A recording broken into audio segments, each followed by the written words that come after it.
Visagino atominė elektrinė – tai didžiausias per pastaruosius 20 metų infrastruktūros projektas regione, kurio statybos suteikia galimybių įvairiems verslo sektoriams, pradedant statybų, transporto, įrangos bei įvairių įrenginių gamybos ir baigiant paslaugų sektoriumi. Birželio 15 dieną vyko Versli Lietuva organizuota konferencija, kaip tinkamai pasirengti Visagino atominės elektrinės statybai. Renginyje dalyvavo keli šimtai dalyvių iš įvairių verslo įmonių bei verslą vienijančių asociacijų. Renginių susidomėjimą taip pat išreiškė mokslo ir švietimo institucijos. Konferencijoje buvo pristatyti techniniai ir kokybiniai reikalavimai potencialiems Visagino atominės elektrinės projekto tiekėjams, ES struktūrinių fondų finansavimo galimybės.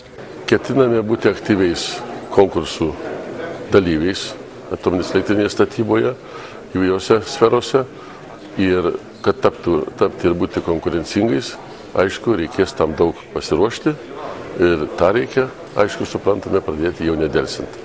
Atominių elektrinių statyba yra kompleksiškas ir sudėtingas projektas, imlus inžinerinės pramonės ir Lietuvos statybos įmonėms. Aš tikiu, kad Lietuvos įmonės tinkamai pasiruošusios šitam projektui sėkmingai jį įvykdys. Ir Versli Lietuva jau organizuoja antro tokio pobūdžio konferenciją, kuri mes tikimės, kad padės verslui suprasti keliamus reikalavimus Lietuvos potencialiems tiekėjams.